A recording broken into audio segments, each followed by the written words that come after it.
Good morning. आज हमारा topic conditional sentences. इसके अंतर्गत हम कुछ सेंटेंस दिए जाते हैं, उनको दी गई कंडीशन के अनुसार ब्रैकेट में जो भी कंडीशन दी जाती है, जो भी हिंट दिया जाता है कंडीशन, उसके अनुसार उसको चेंज करना पड़ता है। तो हम इस प्रकार से इन वाक्यों को किस प्रकार से रूपांतरित किया जाता है कंडीशनल सेंटेंस में, साधारण वाक्यों को, वो हम देखेंगे। जैसे दो वाक्य दिए हैं, शी विल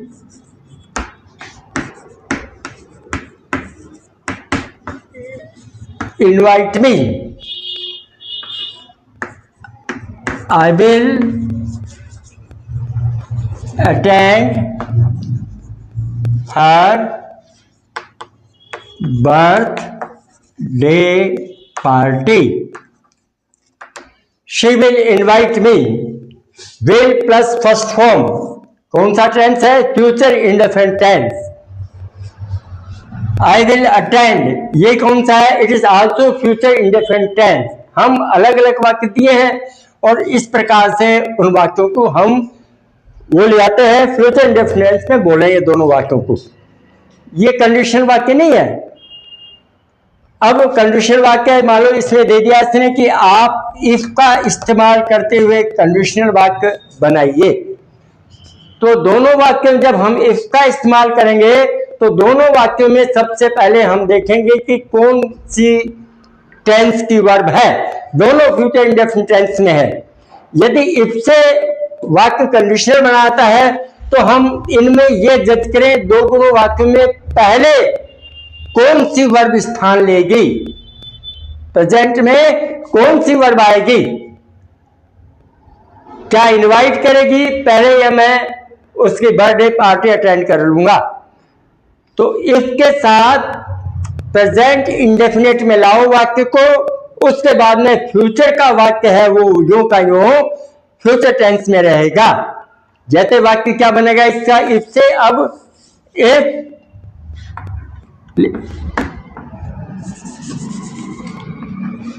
if she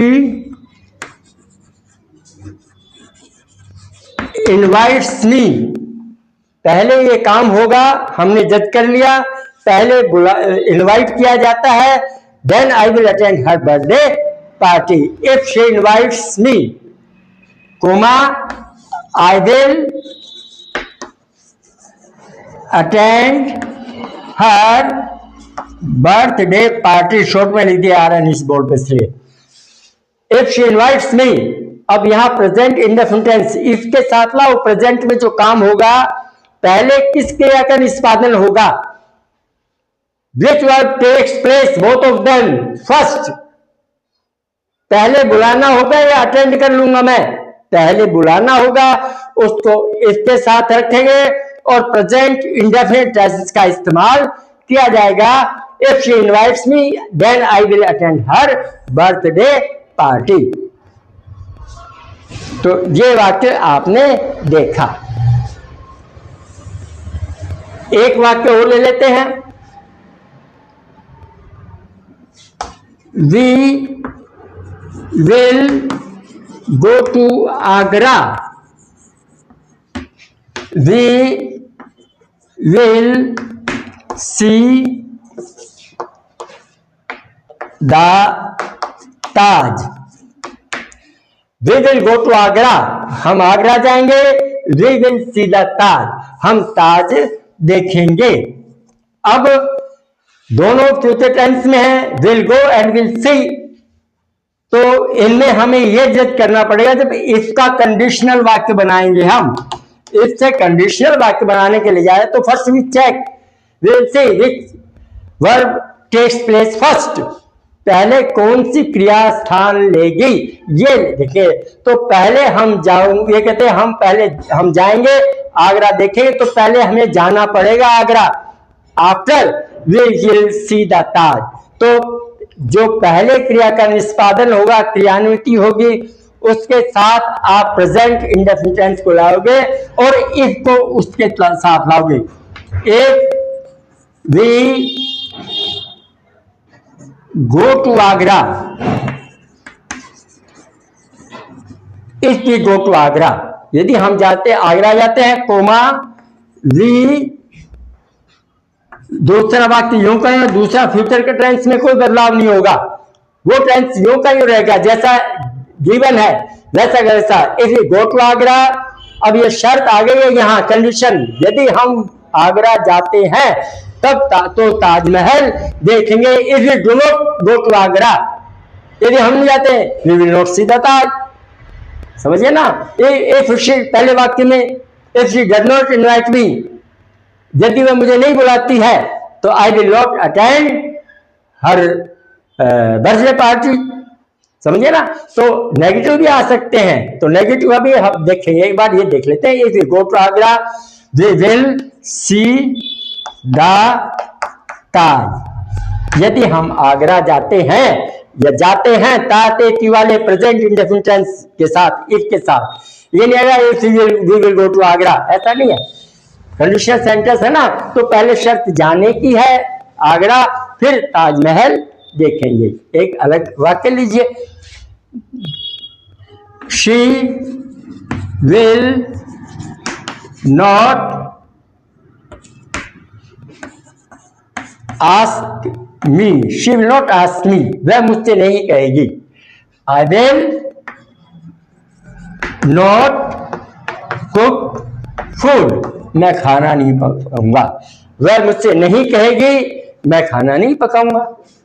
यदि वो मुझसे कहती है तो मैं खाना पकाऊंगा, अगर नहीं कहती है तो नहीं पकाऊंगा। If she does not ask me I will not cook food, तो ये कहेंगे इफ से वाक्य बनेगा। तो क्या वाक्य बना होगा मैं कि इफ नेगेटिव ना, तो नेगेटिव चलने दो।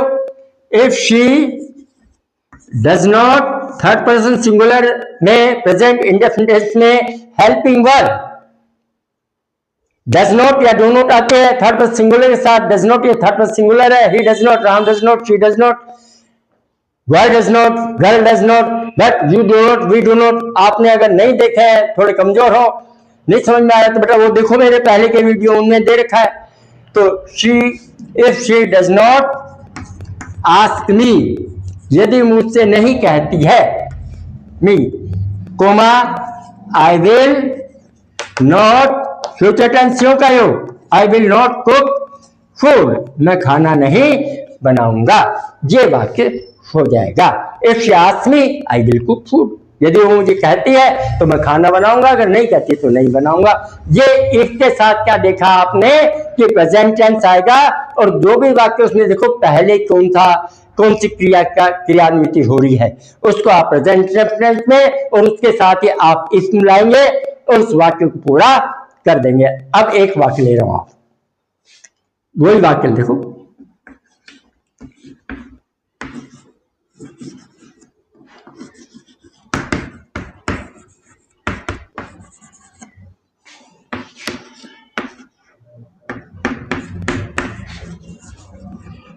if she invites me I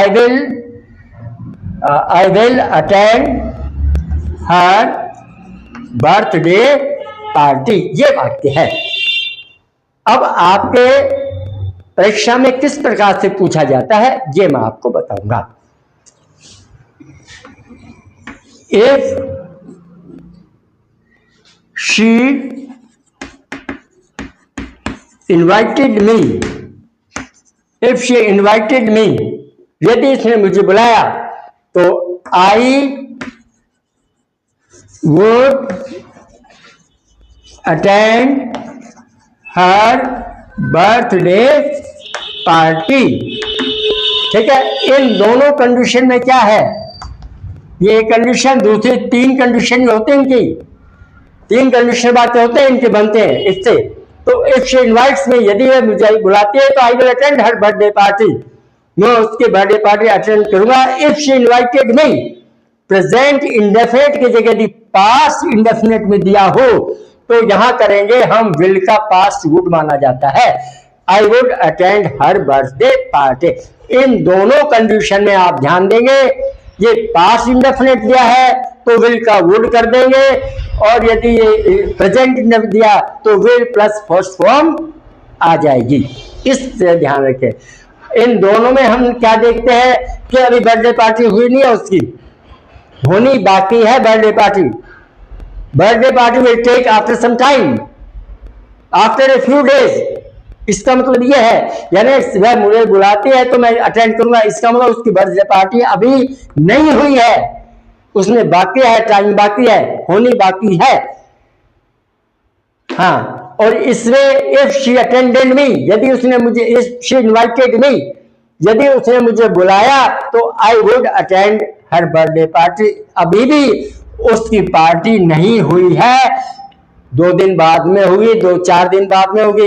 it will take place after a few days. लेकिन तीसरी क्या हो सकती है स्थिति, तीसरी कंडीशन क्या हो सकती है, फिर उसने मुझे बुलाया नहीं और मैंने अटेंड नहीं किया।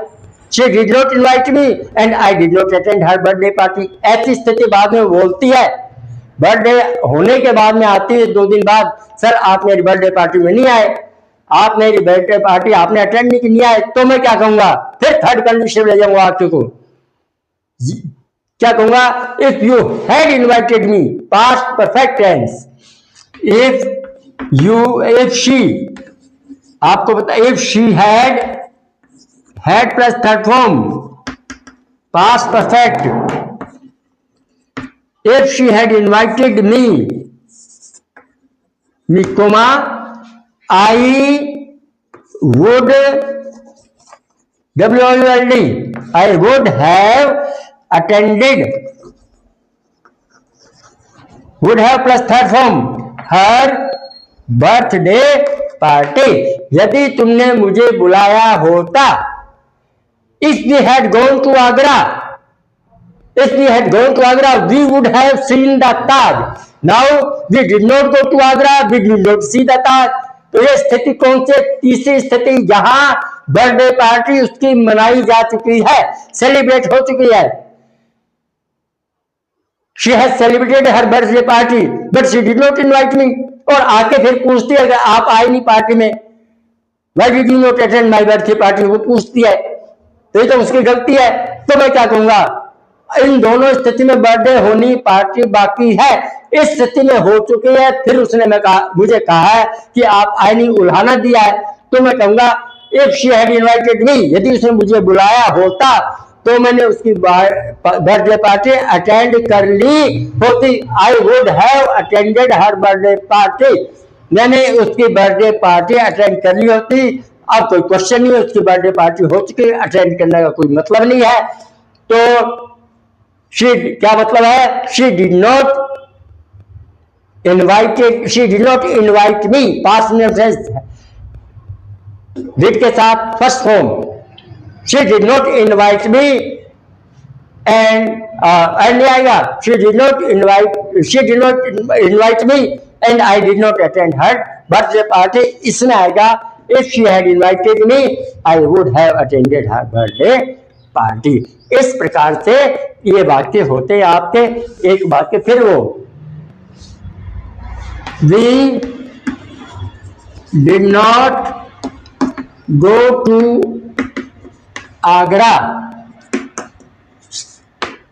we did not see the ताज। ये वाक्य है, we did not go to Agra, we did not see the Taj. हम आगरा नहीं गए और हमने ताजमहल नहीं देखा। इसका मतलब जो आपका ट्रिप गया था स्कूल का, वो सब चले गए, उन्होंने देख लिया, लेकिन हम 2 जने हम नहीं गए आगरा और हमने ताजमहल नहीं देखा। अब चांस है क्या देखना, अब चांस नहीं हो तो देख के आ भी गए लोग। तो मैं कहूंगा, तो कौन सी कंडीशन में चला गया वाक्य, थर्ड कंडीशन में। अब इस प्रकार का वाक्य आ जाता है और इफ दे देते हैं ब्रैकेट में, तो कौन सी कंडीशन में जाएगा, थर्ड कंडीशन में। If we had gone to Agra, तो क्या बनाएंगे आप, if we had gone to Agra, यदि हम आगरा चले गए होते तो we would have seen the Taj, would have third form, we would have seen the if she had asked me, यदि मैंने खाना नहीं बनाया, अगर उसने मुझे कहा होता, if she had asked me I would have cooked food, उस पहले वाले वाक्य में क्या था, आई वुड हैव कुक्ड फूड। अब आप ध्यान रखो, इन वाक्यों को परीक्षा में कैसे पूछा जाता है, इन वाक्यों को परीक्षा में कैसे पूछा जाता है, इस तरह का आप ध्यान रखेंगे इन वाक्यों को। मैं दोबारा बता रहा हूं आपको, ध्यान दें आप इन पर, ये थोड़े मुश्किल वाक्य हैं, लेकिन आपको एक एक करके सब क्लियर करवा दूंगा। आप मेरे साथ रहें, वीडियो देखते रहें और लाइक करते रहें, सब्सक्राइब करते रहें, मेरा हौसला बढ़ाते रहे। तो इसमें थोड़ा मेहनत तो पड़ती है, लेकिन आप मेरा साथ दो, ठीक है। तो जैसे ये वाक्य मैं कहता हूं, इफ, वही वाक्य ले रहे हैं ताकि आपके समझ में आ जाए। If she invites me, I will attend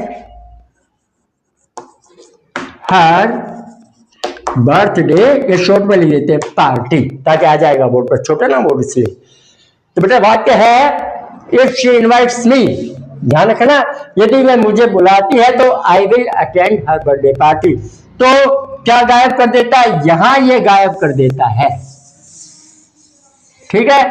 option क्या देगा, ध्यान देखिए, विल अटेंड, ठीक है, पहला ऑप्शन ए। बी देगा वुड अटेंड,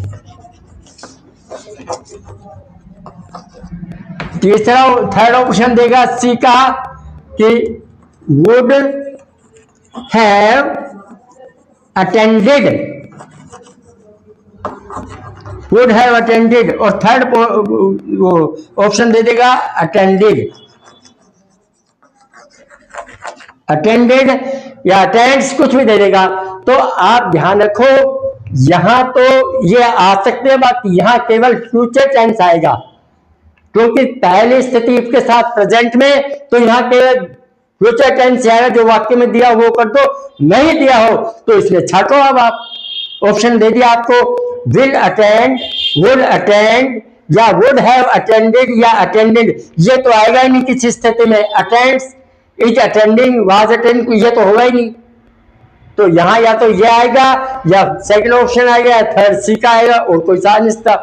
अब यहां क्या आएगा, ये चीज शो करेगी, प्रेजेंट इंडेफिनिट टेंस है, तो यहां क्या लेंगे, will attend, I will attend her birthday party. अब मैं इसको चेंज कर देता हूं, पास्ट में ले जाता हूं, पास्ट इंडेफिनिट टेंस में। अब इसको भी हटा देता हूं, यहां आपको फिल इन द ब्लैंक्स है, यहां फिल इन द ब्लैंक्स है, यहां आपको दिया if she invited me, if she invited me, यहां इनवाइटेड आएगा ना, इनवाइट्स की जगह, इफ शी इनवाइटेड मी। अब ये क्या हो गया, पास्ट इंडेफिनिट चला गया। जब पास्ट इंडेफिनिट में चला गया तो प्रेजेंट में जब तो विल अटेंड आ जाता, आएगा यहाँ फ्यूचर, पता है आपको, यहां तो फ्यूचर आएगा नहीं इसके साथ, यहां तो प्रेजेंट आएगा, प्रेजेंट पास्ट इंडेफिनिट आ सकता है, पास्ट परफेक्ट आ सकता है, तीन कंडीशन होती है। तो पास्ट इंडेफिनिट में आ गया इनवाइटेड, तो यहाँ वुड प्लस फर्स्ट फॉर्म ले आएंगे, वुड हैव थर्ड फॉर्म नहीं, वुड, ध्यान रखो आप, ये इसको प्रकट करता बता देता है, वुड अटेंड, ये क्रिया आ जाएगी, वर्ब आ जाएगी। If she invited me I would attend her birthday party, अगर उसने मुझे इनवाइट किया तो मैं उसकी बर्थडे पार्टी अटेंड करूंगा। If she invites me I will attend her birthday party, यदि वो बुलाती है तो मैं अटेंड करूंगा। दोनों स्थिति में अभी उसकी बर्थडे पार्टी होनी बाकी है, ठीक है ना। तो अब तीसरी स्थिति आ गई, इफ शी इनवाइटेड मी, ये वाक्य देखो, ध्यान रखो, इफ शी इनवाइटेड मी, यदि इसने मुझे बुलाया, if she invited me, if she passed प्रश्न में जाएगा, इफ शी हैड इनवाइटेड मी, यदि उसने मुझे बुलाया होता तो मैंने उसकी पार्टी अटेंड कर ली होती। इफ शी हैड इनवाइटेड मी तो आई हर बर्थडे पार्टी, तो कौन सा आएगा? विल अटेंड थोड़ी, इनवाइट हो जाता तो विल अटेंड आ जाता। अब इनवाइटेड है तो वुड प्लस फर्स्ट फॉर्म आ जाएगी। अब had invited past perfect tense, had है plus third form, had plus third form, बस हैड खाली, had plus third form past perfect tense, ठीक है ना। Had gone, had cook food, समझे? तो हैड इनवाइटेड मी, तो अब क्या लाओगे आप? ये थर्ड कंडीशन में चला गया वाक्य, वुड हैव अटेंडेड, तो क्या आएगा? Would have attended. यदि अब क्या सिचुएशन है कि उसने इनवाइट नहीं किया, और मैं अगर उसने इनवाइट कर लिया होता तो मैंने उसकी पार्टी अटेंड कर ली होती। इफ शी हैड इनवाइटेड मी, उसने मुझे आमंत्रित किया होता तो आई would have attended her birthday party, मैंने उसकी बर्थडे पार्टी अटेंड कर ली होती। अब स्थिति क्या है? अब स्थिति यह है कि शी, यहां से लो, she did not invite me, she did not invite me, she did not, and I did not attend her birthday party। अब स्थिति यह है कि she did not invite me, I did not attend her birthday party। इसको यो भी आ सकता है, आपके थर्ड कंडीशन ज्यादातर परीक्षा में पूछे जाते हैं, कंपटीशन एग्जाम में भी पूछ लेते हैं, और सीनियर क्लास वगैरह या कॉलेज वगैरह की परीक्षा में पूछते हैं। बेटा ये सब ध्यान रखो, थोड़ा ध्यान दो इस बात का, ठीक है? आप सब मेरे बच्चे की तरह भाई पढ़ रहे हो आप सब, तो बी अटेंटिव, ठीक है? जैसे she did not ask me, she did, and ये लो, I did not make tea, मैंने चाय नहीं बनाई। Past indefinite tense, did not first form, I did not make tea, उसने मुझसे नहीं कहा और मैंने चाय नहीं बनाई। अब ये कंडीशनल वाक्य आ गया इफ का, इससे डैश डैश आ गया, आप कैसे बनाएंगे? मैंने चाय नहीं बनाई, अब कोई चांस नहीं, उसने मुझे कहा नहीं, मेहमान चले गए, उसने मुझे कहा नहीं, तो कौन सी कंडीशन है? थर्ड कंडीशन है। तो वाक्य क्या बनेगा? इफ शी हैड आस्क्ड मी, ये बनानी पड़ेगी। यस, उसने मुझे कहा होता तो मैं चाय बना दी होती। Now she did not ask me, I did not prepare T, ठीक है? If she had asked me, I coma I would, third condition, I would have made tea, I would have make का past tense। आप क्या करते कि make demat करते, कई बार देखा क्लास में परीक्षा में बच्चों क्या आता है, मेक्ड, MEKED, मेड, मेक ये कोई नहीं होता है, मेड। तो I would have made tea, मैंने चाय बना ली होती। अब ये थर्ड कंडीशन का वाक्य है, if she asks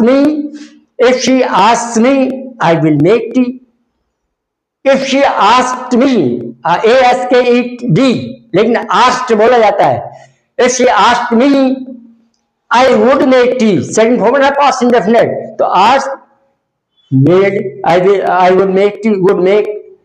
if she had asked me, third condition, if she had asked me I would have made tea, now no chance to make tea, क्योंकि गेस्ट वगैरह चले गए, अब उनके लिए चाय बनाने का कोई चांस नहीं है। उसने कहा नहीं, मैं चाय नहीं बनाई। If she had asked me I would have made tea, now she did not ask me, I did not make T. तो इस प्रकार से ये तीन कंडीशनल वाक्य हैं।